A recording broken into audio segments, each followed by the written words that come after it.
Everyone, आप लोग कैसे हैं? आज हम लोग क्या करने वाले हैं? हम लोग आज कुछ क्वेश्चन प्रैक्टिस करने वाले हैं। और ये क्वेश्चन को हम प्रैक्टिस ही नहीं करेंगे, हम ये ट्राई करेंगे क्वेश्चन को अप्रोच कैसे करते हैं, क्वेश्चन सॉल्व कैसे करते हैं। देखो, आपको भी पता है आपका नीट और जेई का एग्जाम पास में आ गया है। आप थ्योरी आप लोग ऑलमोस्ट पढ़ चुके हैं। एट द एंड आपको एग्जाम में क्या आता है? क्वेश्चन आता है। और आपको क्वेश्चन ही सॉल्व करना होता है। तो आप बिना क्वेश्चन सॉल्व किए कितना भी थ्योरी पढ़ ले, कितना भी कुछ पढ़ ले, इम्प्रूवमेंट नहीं होने वाला है। तो आपको मैं दिखाऊंगा कि ऑर्गेनिक केमिस्ट्री में क्वेश्चन को अप्रोच कैसे करते हैं। ठीक है, हम इस सारे क्वेश्चन मोस्टली डिफरेंट क्वेश्चन है। आप मेरे साथ बने रहिएगा। इसके मैक्सिमम आप 5 6 लेक्चर देंगे। 7वें 8वें लेक्चर में आप खुद से क्वेश्चन अप्रोच करना सीख जाएंगे। नए क्वेश्चन को कैसे अटेम्प्ट करना है। ठीक है, चलो स्टार्ट करते हैं। देखो, ये क्वेश्चन काफी अच्छा क्वेश्चन है। ये है आईपीएससी का क्वेश्चन। इसमें बोल ये इसका नॉमेनक्लेचर दिया, हमें 4 ऑप्शन चूज करना है। ऑप्शन एलिमिनेट करना बहुत इंपॉर्टेंट एक स्ट्रेटजी होती है। देखो, आपको क्या देखना है? कोई भाई कोई फंक्शनल ग्रुप है? नहीं है। कोई डबल ट्रिपल बॉन्ड है? हाँ, एक यहाँ डबल बॉन्ड है, एक यहाँ ट्रिपल बॉन्ड है। तो बताइए, डबल अगर ट्रिपल बॉन्ड दोनों दोनों कॉर्नर होते हैं तो किसको प्रियोरिटी देते हैं? हमेशा डबल बॉन्ड को देते हैं। बट ये तो देखो, ट्रिपल बॉन्ड जो है ये क्या है? मिडिल में है। तो मतलब हमें डबल बॉन्ड को पहले प्रियोरिटी देना होगा। ठीक है, ये आईपीसी रूल है, आप एक बार देख लेंगे कि डबल बॉन्ड ट्रिपल बॉन्ड किसको ज्यादा प्रियोरिटी देते हैं। ठीक है, डबल बॉन्ड को प्रियोरिटी देंगे मतलब यहाँ पहला कार्बन इसे पहला मानेंगे, फिर दूसरा इसे मानेंगे। आप बताइए, नीचे आ सकते 3 4 यहाँ कर सकते नहीं, क्योंकि पहला रूल है क्या, हमें लॉन्गेस्ट चेन चूज करना होता है। तो तीसरा ये हो जाएगा, चौथा हो जाएगा, पांचवा कार्बन, ये छठवां कार्बन। 6 कार्बन का बनेगा, मतलब जिसमें हेक्स होगा वही हमारा कितना, 1 2 3 4 5 6, जिसमें हेक्स होगा वही हमारा आंसर होने वाला है। तो देखो, इसमें हेप्ट हेप्ट है, मतलब ये वाला ऑप्शन खत्म, ये वाला ऑप्शन खत्म। ठीक है, अब बताइए, 2 पे एथाइल है, 2 पे एथाइल है, 3 पे मेथाइल है हेक्स, हेक्स 6 कार्बन की चेन है। 1 पे डबल बॉन्ड है जिसके लिए इन आया है, और 4 पे ट्रिपल बॉन्ड है जिसके लिए आइन आया है। तो हमारा आंसर क्या होने गया? फर्स्ट होने वाला है। ठीक है, क्वेश्चन आसान था। बस देखना था कौन डबल बॉन्ड ट्रिपल बॉन्ड में किसको पहला प्रियोरिटी देंगे, और दूसरा कि हमें लॉन्गेस्ट चेन देखना है। ठीक है, नेक्स्ट क्वेश्चन बढ़ते हैं। देखो, नेक्स्ट क्वेश्चन है कि कौन सा मालिक्यूल है जो कायरल होगा। कायरल मतलब क्या? कायरल मालिक्यूल ऐसे कोई बात है, मान लो कोई एक कार्बन चेन हो, इसके चारों जो ग्रुप हो डिफरेंट हो, तो वो कायरल मालिक्यूल होते हैं। तो ठीक है, सबका स्ट्रक्चर आपको बताना पड़ेगा। स्ट्रक्चर देखिए, एक कार्बन के अलॉन्ग चारों डिफरेंट ग्रुप कहाँ पे है, वही हमारा कायरल होगा। ठीक है, पहला ऑप्शन क्या है? 2 मेथाइल हेक्सेन। तो हम बनाते हैं, हेक्सेन बनाते हैं। इसके बाद हेक्सेन बनाने के बाद हम देखते हैं क्या होता है। ये हो गया आपका हेक्सेन, 2 मेथाइल हेक्सेन का स्ट्रक्चर। हेक्सेन मतलब क्या? 6 कार्बन, 3 4 5 6 कार्बन। ठीक है, 6 पे मेथाइल लगा दिया इन्होंने, 2 पे मेथाइल लगा लिया। अब इसका स्ट्रक्चर हम कंप्लीट कर देते हैं। ठीक है,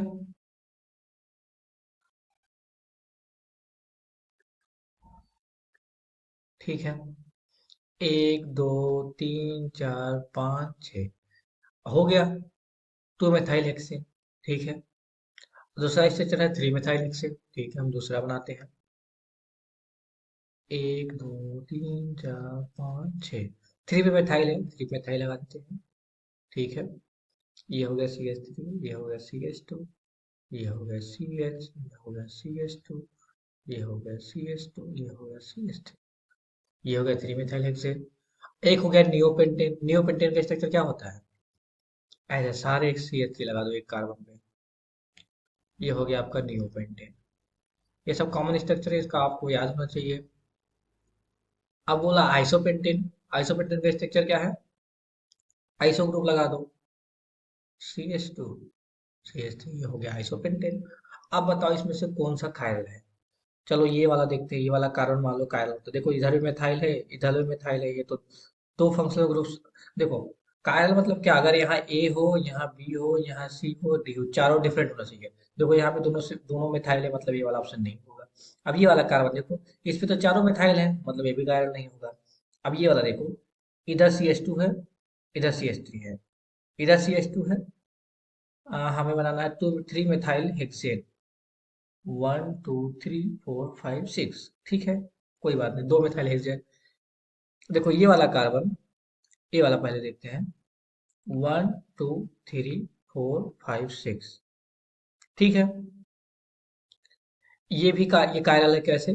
देखो यहाँ पे एच है, एक फंक्शनल ग्रुप इधर इथाइल है, इधर प्रोपाइल है, मतलब यहाँ पे चार डिफरेंट ग्रुप है, मतलब ये तो कायरल हो गया। ठीक इसके केस में देखो, इस केस में आओ, इधर मिथाइल भी है, इधर मिथाइल है, दो ग्रुप तो सेम है, मतलब ये कायरल नहीं रहा। तो हमारा आंसर क्या हो जाएगा? ये हमारा गलत हो गया, ये भी हमारा गलत हो गया, ये भी हमारा हमारा हो गया, ये आंसर थ्री मिथाइल हेक्सेन। आप लोगों को थोड़ा डाउट होगा, थोड़ा खिचड़ी सा लग रहा होगा, इसको हम फिर से ट्राई करके समझाते हैं। खिचड़ी से लग नहीं रहा होगा, मैंने खिचड़ी बना दिया है। इसको आप लोग को फिर से समझाता हूँ, क्योंकि मैंने ही खिचड़ी बना दिया। हमें क्या ढूंढना है? ऐसा कार्बन ढूंढना है जिसके चारों तरफ जो हो, सारे जो ग्रुप हो डिफरेंट हो, ठीक है। हम अपना आंसर वाला थ्री मिथाइल हेक्सेन को फिर से ड्रा करते हैं, ठीक है। करते हैं ड्रा, कलर चेंज करके देते हैं, ठीक है। Three methyl hexane, CH3, CH2, CH, CH3, CH2, CH2, 1 2 3 4 5, CH3। आप बताइए, देखिए इधर क्या है? इथाइल ग्रुप है, इधर क्या है? प्रोपाइल ग्रुप है, इधर क्या है? मेथाइल ग्रुप है, और इधर हाइड्रोजन है। चारों डिफरेंट हुए हुए, तो मतलब ये कायल है, तो हमारा आंसर हो जाएगा सेकंड। ठीक है, समझ में आ गया। नेक्स्ट क्वेश्चन बढ़ सकता हूँ। देखा है, which one of the following form it is cyclohexatriene. ठीक है, बोला है साइक्लोहेक्सेन का जो कौन सा फॉर्म बहुत ज्यादा स्टेबल होता है? साइक्लोहेक्साट्राइन। ये क्वेश्चन थोड़ा सा गड़बड़ हुआ है, इसमें आपको देखना साइक्लोहेक्सेन का जो फॉर्म होता है ना, कौन सा फॉर्म सबसे ज्यादा स्टेबल होता है, कौन सा? साइक्लोहेक्सेन का। ठीक है, तो आपको पता है साइक्लोहेक्सेन के कितने फॉर्म होते हैं? चार, तीन चार फॉर्म होते हैं, chair form, board form, twisted form, half chair form. तो आपको कौन कौन से फॉर्म होते हैं? चेयर फॉर्म होता है, ट्विस्टेड बोर्ड फॉर्म होता है, बोर्ड फॉर्म होता है, एंड एक क्या होता है? हाफ चेयर फॉर्म होता है। आपको बताना है इन सब में सबसे ज्यादा स्टेबल फॉर्म कौन सा होता है। तो आप बताइए, आपको चेयर दिया जाए, टूटा हाफ चेयर मतलब क्या? टूटा हुआ चेयर दिया जाए, या बोर्ड दिया जाए, या टूटा हुआ बोर्ड दिया जाए, ट्विस्टेड बोर्ड दिया, ट्विस्ट करके बोर्ड दिया जाए, सबसे आसानी से आप कहाँ बैठ पाएंगे? आप बोलेंगे चेयर पे सबसे आसानी से बैठ जाएंगे, तो आपका चेयर सबसे मोस्ट स्टेबल फॉर्म हो गया। ठीक है, ये याद करने के लिए अच्छा है कि चेयर पे हम इजीली बैठ जाते हैं, तो हमारा चेयर हमारा मोस्ट स्टेबल फॉर्म हो गया। मोस्ट अनस्टेबल फॉर्म क्या होगा? Half chair. भाई टूटे हुए चेयर पे कोई कैसे बैठ सकता है? तो सबसे अनस्टेबल क्या हो गया? Half chair. ठीक है, इसका आंसर ऐसे याद रखना। अगर स्टेबिलिटी ऑर्डर पूछा जाए तो सबसे ज्यादा ऐसे होगा, पहले चेयर फॉर्म सबसे ज्यादा स्टेबल होता है, फिर ट्विस्टर बोर्ड, फिर बोर्ड, फिर हाफ चेयर। ठीक है, और आपको पता है जो स्टेबिलिटी होता है वो एनर्जी के इनवर्सली प्रोपोर्शनल होता है। तो सबसे ज्यादा एनर्जी किसका होता है? हाफ चेयर का। ठीक है, इतने सारे कॉन्सेप्ट क्लियर हो गए, समझ में आ गया लॉजिक क्या है, आ जाना चाहिए। ठीक है, नेक्स्ट क्वेश्चन बढ़ते हैं। ये क्वेश्चन पूछा है, the shortest CC bond distance, carbon carbon के बीच में डिस्टेंस सबसे ज्यादा कम कहाँ होता है? ठीक है, इन्होंने पूछा, पहले दिया है डायमंड। अब ये क्वेश्चन थोड़ा ट्रिकी है और अच्छा क्वेश्चन है। डायमंड में हाइब्रिडेशन क्या होता है? देखो यहाँ पे इनऑर्गेनिक वही यूज होगा। डायमंड का हाइब्रिडेशन होता है आपका sp3। अगर वहीं ग्रेफाइट होता है, ग्रेफाइट का होता है sp2। ये सब आपको याद रखना है, ठीक है। sp3 हो गया, मतलब मान लो sp3 मतलब क्या? CH4 मान सकते हैं। ठीक है, ये भी तो sp3 है। एथेन, एथेन मतलब क्या? कोई एल्केन, CH3, CH2, यही तो CH3, यही एथेन है। ये आपका हो गया मान लो डायमंड। डायमंड क्या होता है? sp3 होता है, ये भी sp3 होता है, एथेन भी तो sp3 होता है ना। बेंजीन, बेंजीन क्या होता है? ये होता है आपका बेंजीन। इसके सारा ये क्या हाइब्रिडाइजेशन होता है? sp2 हाइब्रिडाइज होता है। और एसेटिलीन, एसेटिलीन मतलब क्या? C111H, ये हो गया आपका एसेटिलीन। अब ये इसका हाइब्रिडेशन क्या होगा? sp। आप बताइए किसमें कार्बन कार्बन बॉन्ड सबसे कम होगा? तो आप कहेंगे जहाँ कार्बन कार्बन बॉन्ड सबसे ज्यादा स्ट्रॉन्ग बॉन्ड कौन होता है? ट्रिपल बॉन्ड, फिर डबल बॉन्ड, फिर सिंगल बॉन्ड। तो सबसे ज्यादा बॉन्ड शॉर्टेस्ट डिस्टेंस कहाँ होगा? ट्रिपल बॉन्ड में हुआ। तो ट्रिपल बॉन्ड कहाँ है? हमारा चौथा है, तो हमारा आंसर हो गया। ठीक है, आसान था, इसमें कोई दिमाग नहीं लगाना था, बस इतना जाना था। जितना ज्यादा बॉन्ड होगा उतना बॉन्ड लेंथ कम होगा। ट्रिपल बॉन्ड, फिर सेकंड बॉन्ड, बस। ठीक है, आगे बढ़ते हैं। अगला क्वेश्चन है, which of the following more basic than aniline. Aniline का स्ट्रक्चर आपको पता होना चाहिए। एनिलीन का स्ट्रक्चर क्या होता है? ठीक है, ये हो गया आपका एल्नीन का स्ट्रक्चर। अब आपको बताना बताना ये सारे स्ट्रक्चर आपको दिए हैं, इसमें बताना कौन एल्नीन से भी ज्यादा बेसिक होगा। पहला ये जो दिया है डाई फिनाइल एल्नीन। डाई फिनाइल के स्ट्रक्चर, एल्नीन के स्ट्रक्चर देखो, आपको एग्जाम में स्ट्रक्चर नहीं दिया जाएगा, ठीक है। तो ऐसे आपको भी, जैसे मैं सोच रहा हूँ डाई फिनाइल मतलब कि दो फिनाइल ग्रुप लगेगा। NH बेंजीन डाइफिनाइल मतलब ये हो गया, ठीक है, डाइफिनाइल एल्नीन, ठीक है। ट्राइफिनाइल एल्नीन मतलब क्या? एन,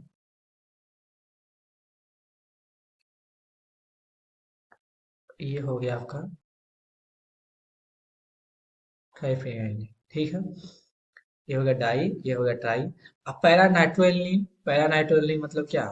पैरा पोजीशन में नाइट्रो लगा दो एनिलीन के, NH2। ये हो गया एनिलीन, और यहाँ पैरा पे नाइट्रो लगा दो, ये पैरा ना, ये हो गया पैरा नाइट्रोएलिन। और इसके बाद आता है बेंजाइल एमीन। बेंजाइल एमीन का स्ट्रक्चर क्या होता है? CH2, ये हो गया बेंजाइल एमीन। अब बताना इन सब में कौन है जो एनिलीन से भी ज्यादा बेसिक है। अब बात करें इसका, इसका लोन पेयर दोनों बेंजीन रिंग में जा रहा है, मतलब ये तो भाई बेसिक मतलब क्या, जो इलेक्ट्रॉन दे पाए। ये तो इलेक्ट्रॉन दे ही नहीं पाया, इसका लोन पेयर इधर इधर जा रहा है। इसका लोन पेयर तो तीनों बेंजीन रिंग में जा रहा है, ये तो वैसे भी नहीं दे पाएगा। मतलब ये तो और बिजी है। एटलीस्ट एलिनिन में क्या है, एक एक रिंग है, लोन पेयर एक रिंग में जा रहा है, चलो थोड़ा बहुत डोनेशन हो जाएगा, चलो बेसिक है। बट इसका तो दो दो रिंग में जा रहा है, ये तो बिल्कुल नहीं, ये तो तीन रिंग में जा रहा है, तो बोलेगा भाई मैं दे ही नहीं पाऊंगा, मेरे पास इतने बिजी तीन बेंजीन रिंग है जिनको इलेक्ट्रॉन दे रहा हूँ। अब इधर देखो, इसका लोन पेयर और इन दोनों में डिफरेंस क्या है। इस ये जो इस एल्निन का लोन पेयर है, एटलीस्ट बस यहाँ बेंजीन रिंग में घूम रहा है। ये नाइट्रो ग्रुप क्या है, इलेक्ट्रॉन विथड्रॉइंग ग्रुप है, इसके लोन पेयर को देने देगा ही नहीं, ये खुद ही सारा अपने आप खींच लेगा, क्योंकि विथड्रॉइंग ग्रुप क्या करते हैं, इलेक्ट्रॉन को खींच लेते हैं, ठीक है। अब बचाइए, यहाँ नाइट्रोजन का लोन पेयर किसी रेजोनेंस में नहीं है, इसका लोन पेयर यहाँ पे नहीं आ रहा है, क्यों? क्योंकि देखो यहाँ पे सी एच, एक CH2 ग्रुप ऐड हो गया है, वो डायरेक्टली बेंजीन से अटैच नहीं है। तो मतलब ये तो फ्री है इलेक्ट्रॉन देने के लिए, तो ये सबसे इलेक्ट्रॉन इजिली दे देगा। और जो इलेक्ट्रॉन दे देते हैं वही तो ज्यादा बेसिक होते हैं। तो एल्निन से ज्यादा बेसिक कौन होगा? Benzyl amine. समझ में आया? आगे बढ़ते हैं। अगला क्वेश्चन है बड़ा, हुई जो हुई जो हटा basic histone amino correct for the following compound. इन्होंने पांच कंपाउंड दिया है, बोला कौन सा सबसे ज्यादा बेसिक होगा, ठीक है। पांचों को इन्होंने पहला दिया है एल प्राइम एलनीन, दूसरा दिया है क्या, NaCH3, इसके बाद CH2NH2, इसके बाद नाइट्रो, इसके बाद, ठीक है, पहले हम क्या करते हैं, एलनीन वाले स्ट्रक्चर पकड़ते हैं, ठीक है। पहला हो गया alanine. First and fourth and five में पहले देखते हैं, पहले हम first and fourth and five का कंपेयर करते हैं, ठीक है। देखो, सिंपल एल्नीन है, कोई बात नहीं। इधर देखो NH2 में नाइट्रो, पैरा फिफ्थ पे क्या लगा है, नाइट्रो लगा है, ये तो लोन पेयर क्या कर लेगा, अपनी तरफ खींच लेगा। अगर लोन पेयर अपनी तरफ खींच लेगा तो लोन पेयर लेस अवेलेबल होगा, तो मतलब लेस बेसिक हुआ। तो फिफ्थ फोर्थ और फर्स्ट में सबसे ज्यादा कम कौन होगा, पहले सबसे कम फिफ्थ होगा, सबसे कम फिफ्थ बेसिक होगा, ठीक है। अब फोर्थ और फर्स्ट में देखते हैं। फोर्थ में क्या, फर्स्ट में क्या है, कोई भी द्वय ग्रुप, इसमें देखो माइनस माइनस क्या लगाएगा, माइनस आई इफेक्ट लगाएगा। मेटा पोजीशन में माइनस एम नहीं लगता, ये बात आपको याद रखना, माइनस आई लगाएगा। तो मतलब फोर्थ जो होगा फर्स्ट से कम होगा, तो मतलब ये तीनों में फर्स्ट सबसे ज्यादा होगा, ठीक है। यहाँ तक कोई दिक्कत नहीं होगा। अब सेकंड एंड थर्ड में आते हैं, सेकंड एंड थर्ड में आते हैं, ठीक है। थर्ड आप देख रहे हैं भाई, देखो ये तो एनिलीन नहीं है, ये तो CH2NH2 है, ये तो प्राइमरी एमीन है, और प्राइमरी एमीन सबसे ज्यादा बेसिक होते हैं। मतलब सेकंड थर्ड में सबसे ज्यादा हो जाएगा थर्ड, और हो जाएगा फिर सेकंड। ऑप्शन को क्वेश्चन ऐसे सॉल्व करना जैसे मैं कर रहा हूँ, इससे क्या होगा, आपको एक आइडिया बिल्डअप होगा कि नए क्वेश्चन कैसे अप्रोच करते हैं, ठीक है। तो थर्ड सबसे ज्यादा हो जाएगा। थर्ड क्यों होगा, क्योंकि यहाँ पे लोन पेयर जो होगा बेंजीन रिंग में नहीं जाएगा, फ्री अवेलेबल होगा, आराम से इलेक्ट्रॉन को दे देगा, तो सबसे अच्छा बेसिक होगा, सबसे ज्यादा थर्ड। सबसे ज्यादा थर्ड किस ऑप्शन में है, सारे ऑप्शन में। तो इससे तो हमारा कोई ऑप्शन एलिमिनेट नहीं होने वाला है।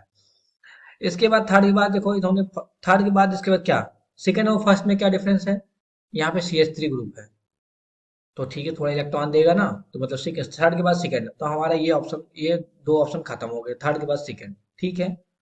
इसके बाद फर्स्ट, ठीक है, थर्ड के बाद सेकंड, फिर फर्स्ट, ठीक है। अब फोर और फाइव में हमने क्या दिखाया था, हमने फोर माना से ज्यादा होगा, तो फोर इस ऑप्शन में, मतलब हमारा फोर्थ ऑप्शन सही हो गया, ठीक है। समझ में आया? समझ में आना चाहिए।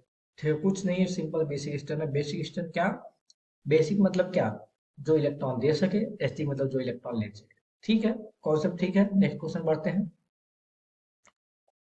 अगला क्वेश्चन है एसिडिटी पे, इस बार क्वेश्चन आया है। ठीक है, एसिडिटी मतलब क्या? जो इलेक्ट्रॉन को एक्सेप्ट कर सके, जो इलेक्ट्रॉन पुअर हो। ठीक है, द ऑर्डर ऑफ एसिडिटी। ठीक है, यहाँ पे नॉर्मल फिनॉल है, यहाँ पे मिथाइल फिनॉल, नाइट्रोफिनॉल, पैरानाइट्रोफिनॉल। ठीक है, आपको पता है कि अगर मेटा पोजिशन में क्या होता है, माइनस एम ग्रुप काम नहीं करता, वहां पर केवल माइनस आई काम करता है। ठीक है, माइनस एम प्लस एम कोई काम नहीं करता। ठीक है, तो हमें चाहिए क्या? एसडी मतलब क्या? हमें ये जो हो, ये इलेक्ट्रॉन डिफिशियंट हो।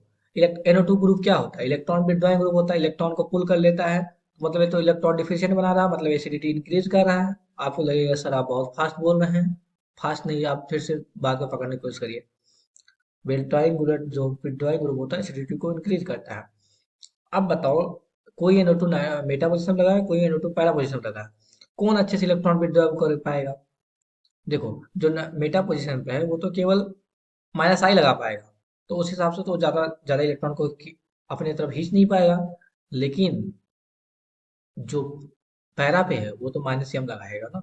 माइनस एम से लगा के उसकी एसिडिटी बहुत ज्यादा इंक्रीज कर देगा। तो सबसे ज्यादा एसिडिटी कौन होगा? फोर्थ वाला होगा। फिर थर्ड होगा जो माइनस आई लगाएगा। आप बताइए, सेकेंड और फर्स्ट में कौन ज्यादा एसिड होगा? अरे भाई, CH3 क्या होता है?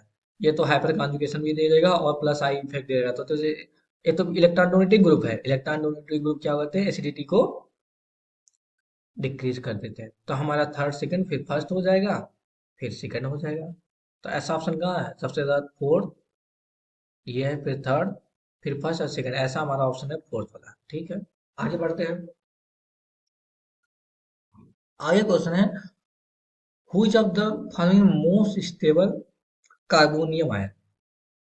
कार्बोनियम आयन मतलब क्या? कार्बोकैटायन। ठीक है, ये आपका सेकेंडरी कार्बोकैटायन है और प्लस रेजोनेंस है। चलो ठीक है, ये आपका कार्बो, क्या ना, बेंजाइल कार्बोकैटायन है। क्या है? बेंजाइल कार्बोकैटायन है। ठीक है, ये भी कोई दिक्कत नहीं, आराम से रेजोनेंस में है, कोई दिक्कत नहीं, मस्त है। ये प्राइमरी कार्बोकैटायन है। इसकी तो बात करें, प्राइमरी कार्बोकैटायन, कार्बोकैटायन की स्टेबिलिटी हमेशा क्या हो जाए? सबसे ज्यादा टर्सरी, फिर सेकेंडरी, फिर प्राइमरी। ठीक है, तो ये तो वैसे भी ऑप्शन से एलिमिनेट हो गया। ये भी आप बोलेंगे तो देखिए, ये भी सेकेंडरी कार्बोकैटायन, ये भी सेकेंडरी कार्बोकैटायन, और प्लस ये भी रेजोनेंस में, ये भी रेजोनेंस में। डिफरेंस क्या है?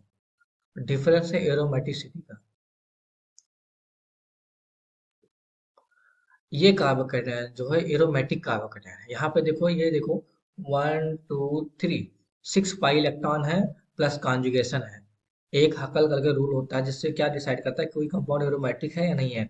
अगर कोई कंपाउंड एरोमेटिक है, तो उससे ज्यादा स्टेबिलिटी दुनिया में कुछ नहीं होता है। ठीक है, स्टेबिलिटी का दूसरा नाम ही एरोमेटिसिटी है। अगर किसी ने एरोमेटिसिटी गेन कर लिया, समझ लो अपने लाइफ में स्वर्ग पा लिया। तो एरोमेटिसिटी यहाँ पे पाया है, मतलब सबसे ज्यादा स्टेबल यही हो। कहीं भी स्टेबिलिटी की बात हो और कोई कंपाउंड एरोमेटिसिटी पा रहा है, तो जान लो उसके आसपास भी स्टेबिलिटी वही सबसे ज्यादा स्टेबल होगा। तो यहाँ पर हमारा सबसे ज्यादा स्टेबल ये होगा। ठीक है, एरोमेटिसिटी से डाउट होगा तो उसका उसको मैं बाद में समझा दूंगा। बट यहाँ पे एरोमेटिक कंपाउंड ये है कैसे? 6 पाई इलेक्ट्रॉन है, प्लस प्रॉपर कॉन्जुगेशन है। ठीक है, नेक्स्ट क्वेश्चन बढ़ते हैं। हाँ, ये क्वेश्चन देखो, आज के स्टीरियोकेमिस्ट्री से ऐसे क्वेश्चन आते हैं, पर ये क्वेश्चन हमेशा लोग स्किप कर जाते हैं। इसमें क्या, बहुत इजी होता है, बिल्कुल डिफिकल्ट नहीं होता, बस आपको थोड़े बहुत रूल याद करने होते हैं। रूल तो मैं आपको हर चीज नहीं बताऊंगा, रूल आप एक बार देख लीजिए, बट आप देखिए मैं कैसे सॉल्व करता हूँ। देखिए, सबसे पहला क्या होता है, इसमें क्या होता है, पीरियोडिटी डिसाइड करना पड़ता है। पीरियोडिटी, पहला इसमें RS नॉर्मलाइजेशन में क्या होता है, पीरियोडिटी देना पड़ता है, कौन सबसे ज्यादा बड़ा पीरियोडिटी है। तो हमेशा सबसे पीरियोडिटी उसको देते हैं जिसका, जैसे मान लीजिए सेंटर का हमें बताना है सेकेंड वाले कार्बन का। इस पे हमें करना है इसमें कि ये आर है कि एस है। तो ठीक है, तो इसके सबसे प्रियोरिटी मतलब क्या, मालिक एटॉमिक नंबर के अकॉर्डिंग प्रियोरिटी देना। देखो, ये वाला डायरेक्टली अटैच है ऑक्सीजन से, ये वाला डायरेक्टली अटैच है कार्बन से। तो ऑक्सीजन में ज्यादा एटॉमिक नंबर है कि कार्बन का? ऑक्सीजन का। तो पहला प्रियोरिटी हम इसका देंगे। ठीक है, अब सेकंड प्रियोरिटी देना है। सेकंड प्रायोरिटी इधर कार्बन है, सेकंड प्रायोरिटी इधर आओ, इस वाले बगल, इसके बगल भी इधर कार्बन है, इधर वो है, इधर भी। देखो, इधर ये गया, सेकंड कार्बन है, ये भी कार्बन है, इसके पास ओ है, इधर भी ओ है, इसके पास एक ओ है, इसके बाद और ओ है। मतलब सेकंड प्रायोरिटी हमें इस वाले कार्बन देना पड़ेगा, और थर्ड हमारा ये हो जाएगा, फोर्थ हमारा ये हो जाएगा। ठीक है। हमें 1 2 3 के अकॉर्डिंग जाना, 1 2 के अकॉर्डिंग जाना था, तो 1 3 नहीं जा सकते हम। कैसे लाइफ में क्या जाते हैं, पहले एक एक स्टेप जाते हैं, बीच में एक स्टेप थोड़ी छोड़ सकते हैं। तो हम फोर, ये देखो 1 2 के अकॉर्डिंग जाएगा। तो हमारा ये क्यों, ये कौन सा क्लॉक है, ये आपका क्या है, ये क्लॉकवाइज है। क्लॉकवाइज मतलब क्या बट अभी रूल अभी अभी पूरा कंप्लीट नहीं हुआ। रूल कहता है कि अगर ह- जो फोर्थ प्रायोरिटी आइटम है, अगर ये आपका बेंड लेटरल लाइन पे आता है, नॉट की वेंट्रिकल लाइन पे आता है, तो वो ग्रुप आर से हम उसको यस कर देते हैं। क्या कर देते हैं, यस कर देते हैं। ठीक है। अभी आप बोलेंगे सर क्या बकवास पढ़ा दिए। अगर आप रूल याद रखेंगे, बकवास नहीं, आपको बहुत इंटरेस्टिंग लगेगा। बट वही चीज़ है, ये रूल आपको याद रखना पड़ेगा। रूल कहाँ से मिले, आप एक दो बार रूल पढ़ लीजिएगा, उसके बाद ऐसे दो चार क्वेश्चन प्रैक्टिस कर लेंगे, आपको बहुत ईजी लगेगा। ठीक है। तो इसका हमारा हो जाएगा टू पे यस। टू पे यस कहाँ है, इस ऑप्शन में, इस ऑप्शन मतलब ये दोनों तो खत्म। अब हम यहाँ पे आते हैं। यहाँ भी पहला प्रायोरिटी किसको देंगे, ये देंगे। दूसरा प्रायोरिटी किसको देंगे, इसको देंगे। थर्ड प्रायोरिटी किसको देंगे, इसको देंगे, फोर। तो हमें जाना है 1 2 के अकॉर्डिंग, तो 1 2 आया। ये तो जा रहा है यस, पर हो जाएगा आर, क्योंकि जो मोस्ट प्रायोरिटी ग्रुप है वो कहाँ है, लेटर लाइन पे है। तो हमारा हो गया ऑप्शन फोर। ठीक है। समझ में आया। थोड़ा आपको डाउट लगा होगा, बट आप रूल पढ़ लेंगे, सच्ची में बहुत इजी लगेगा। ठीक है। नेक्स्ट क्वेश्चन बढ़ते हैं। नेक्स्ट क्वेश्चन देखो, थोड़ा अच्छा क्वेश्चन। मैंने एसडी का बेसिक हिस्ट्री क्वेश्चन इसलिए ज्यादा डाला है, क्योंकि हर बार देख रहा हूँ 2 से 3 क्वेश्चन इससे बन जा रहे हैं। ठीक है। तो एसडी की स्टेज में कैसे पता करते हैं, यहाँ थोड़ा और एक दूसरी बात नहीं, यहाँ थोड़ा एक्सेप्शन है, इसलिए मैं आपको लोग के लिए रखा वो सब। ठीक है। चलो डालता हूँ। इन्होंने बोला है कि फर्स्ट सेकंड में बताना कौन ज्यादा एसिडिक होगा, थर्ड फोर्थ में ज्यादा कौन एसिडिक होगा। ठीक है। तो जब भी कभी बेंजोइक एसिड का एसिडिक स्ट्रेंथ देखना होगा, तो वहां पर एक एक्सेप्शन होता है। क्या होता है, ortho effect.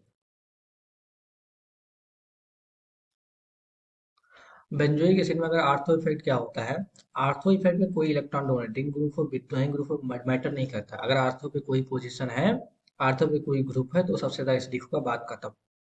Bed withdrawing group, donating group कुछ नहीं पढ़ेंगे, बस देखेंगे उसके कोई सब्स्टिट्यूएंट है क्या बेंजोइक एसिड में, है तो वो सबसे ज्यादा वही एसिडिक होगा। तो फर्स्ट सेकंड सबसे ज्यादा एसिडिक कौन होगा, सेकंड होगा। तो हमारा एसिडिक एसिडिक स्टेट में हम देखते हैं सेकंड ज्यादा स्टेबल होगा देन फर्स्ट। ठीक है।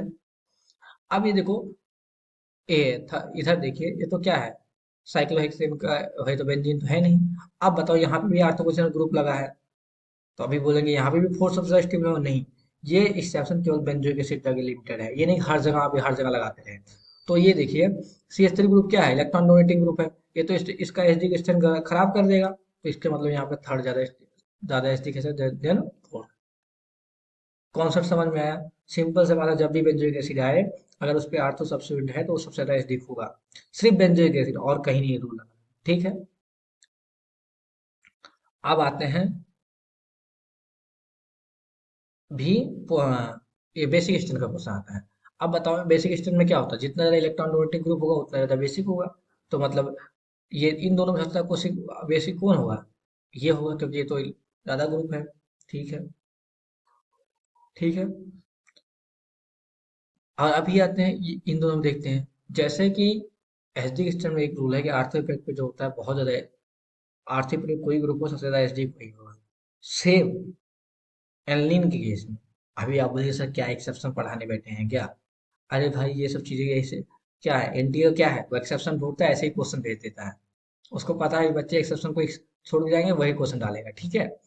तो थोड़ा एक दो रूल है, याद कर लेंगे तो क्या फायदा, जिससे क्वेश्चन बन जाए आपको चार, एक क्वेश्चन से 4 मार्क्स मिल जाए, उससे प्रॉब्लम क्या है, थोड़ा एक दो क्वेश्चन याद रख लेंगे।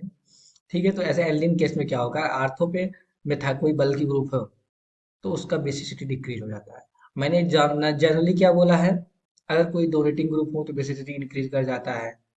बट यहाँ कोई डोनेटिंग ग्रुप, कुछ या विड्रॉइंग ग्रुप है, एल्डिन केस में अगर कोई बल्कि ग्रुप है आर्थो पे, तो क्या करता है, उसकी बेसिसिटी डिक्रीज कर देता है।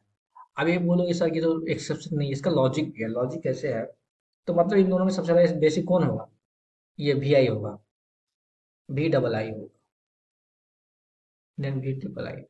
भाई इससे ऑप्शन सही करें तो इसके बाद हम लॉजिक बताता हूँ। तो ऐसा ऑप्शन कहाँ मैच कर रहा है, जहाँ पे सेकंड सबसे ज्यादा, सेकंड से ज्यादा फर्स्ट हो, और थर्ड ज़्यादा फोर्थ, सेकंड सेकंड ज़्यादा हो, ऐसा एक ऑप्शन ये दिखा है। और उसके बाद वी आई ज़्यादा हो, ये ज़्यादा वी आई ठीक है। और वी डबल आई ज़्यादा हो। हाँ, ये सब हमारा ऑप्शन मैच कर रहा है, ये हमारा सेकंड ऑप्शन मैच कर रहा है। देखो यहाँ पे क्या है, ये भी ठीक है, वी से ज़्यादा वे, यहाँ पे पता कर दिया, नहीं नहीं हमारा ये सेकंड ऑप्शन मैच कर रहा है। ठीक है, अब लॉजिक समझते हैं। लॉजिक क्या है, एनिलीन हो गया,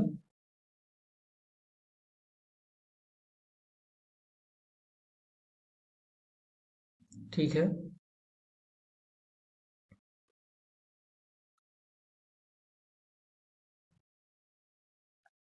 N H H C H H H, ठीक है। इसमें क्या होता है, एक होता है S I R rule, S I rule, S I P rule. अभी मैं ज़्यादा रूल पे डिस्कस नहीं करने वाला, क्योंकि देखो अभी आपको क्या करना है, अभी क्वेश्चन हमें जल्दी जल्दी सॉल्व करना है। तो मैं ये आपको बस यही बोलूंगा, याद रखिए, अगर आप सिंपली अभी मैं सारे रूल समझाऊंगा तो बहुत टाइम लग जाएगा वीडियो पर, ठीक है। अगर बाद में आप लोग बोलेंगे मैं अलग से समझा दूंगा, ठीक है। आगे बढ़े, बढ़ते हैं। ठीक है, अभी हम अपने नेक्स्ट क्वेश्चन पढ़ते हैं, ठीक है। नेक्स्ट क्वेश्चन क्या है, ये क्वेश्चन काफी अच्छा क्वेश्चन है, ये एक बार नीट में आ चुका है, बट काफी इंटरेस्टिंग क्वेश्चन है, आगे भी आ सकता है, ठीक है। Which among the molecule can exhibit tautomerism. अभी आप बोलेंगे टाटोमेरिज्म क्या होता है, कीटो इनॉल टाटोमेरिज्म बहुत फेमस है, तो हम इसी की बात करते हैं। अगर मान लो एसीटोन देखो, CH3CO, CH3, ठीक है। ये क्या कर सकता है, ये जो एच है ना, ऐसे जाके CH3COH डबल बॉन्ड CH2, इसको हम बोलते हैं कीटोइनॉल टाटोमेरिज्म। तो ठीक है, अगर जहाँ पे बोला है इसमें कौन सा मालिक्यूल है जो कीटोइनॉल टाटोमेरिज्म शो करेगा, ठीक है। अभी हम सारे मालिक्यूल बनाते हैं, पहला मालिक्यूल बनाते हैं, फर्स्ट वाला बनाते हैं, ठीक है।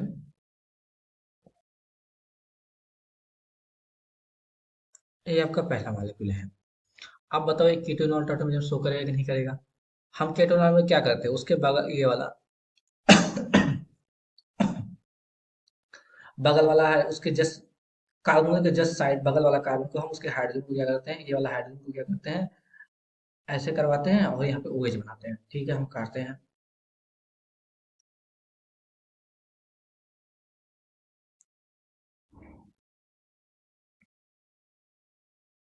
ठीक है, अगर इसे हम OH बना दिए तो डबल बॉन्ड यहाँ आ जाएगा, ये डबल बॉन्ड आ जाएगा।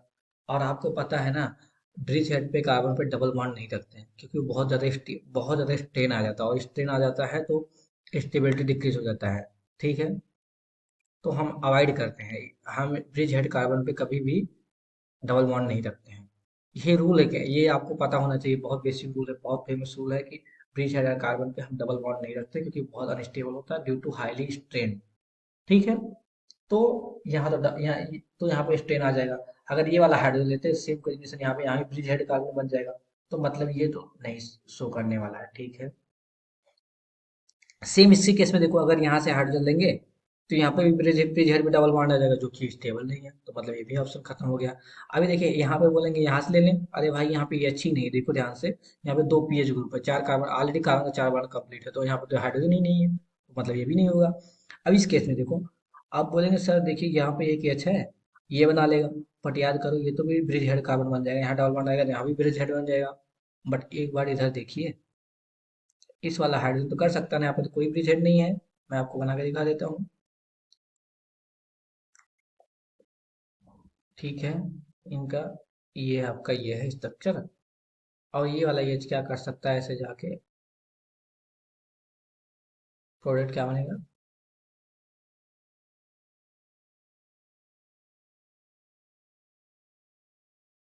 O H double one.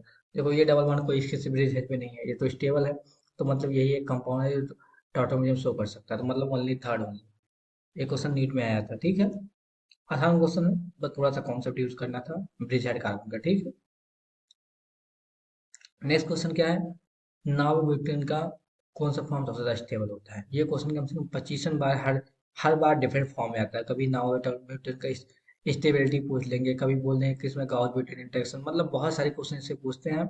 हर बार डिफरेंट डिफरेंट सेम पैटर्न आता है, ठीक है। इससे रिलेटेड मैं बहुत सारे क्वेश्चन कराऊंगा बाद में। बट अभी इसमें देखते हैं कौन सा सबसे स्टेबल फॉर्म है।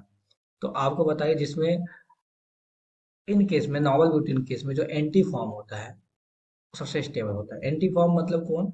जहाँ पे दो मिथाइल ग्रुप अपोजिट हो, जैसे कि देखो यहाँ पे ऐसा है, दो मिथाइल ग्रुप क्या है, ये वाला ऑप्शन अपोजिट है। तो यहाँ पे लेस स्टेरिक रिपल्सन होगा, तो जहाँ भी लेस स्टेरिक रिपल्सन होगा सबसे ज्यादा स्टेबिलिटी होता है, हमारा आंसर हो जाएगा सेकंड। यहाँ पे देखो, ये दोनों स्टेरिक रिपल करेंगे, यहाँ पे बहुत ज्यादा स्टेरिक रिपल करेंगे, और यहाँ पे भी एटलीस्ट स्टेरिक रिपल हो रहा है। बट इसके से देखो बहुत सारा एंटी है, मतलब सबसे ज्यादा स्टेबल फॉर्म है, इसे एंटी फॉर्म होता है, ठीक है। नेक्स्ट क्वेश्चन, और ये हमारा इसका लास्ट भी क्वेश्चन होने वाला है। और ऐसे अगर आप लोग वीडियो को लाइक करेंगे, शेयर करेंगे अपने दोस्तों के साथ, तो हम क्या करेंगे, और सारे ऐसे क्वेश्चन लाएंगे जिससे आपका ऑर्गेनिक केमिस्ट्री का प्रैक्टिस अच्छा हो और आप एग्जाम में क्वेश्चन को सॉल्व कर पाएं, अप्रोच कर पाएं, ठीक है। मैंने कायरल से रिलेटेड एक क्वेश्चन बताया था, कैसे कायरल डिसाइड करते हैं बताया था।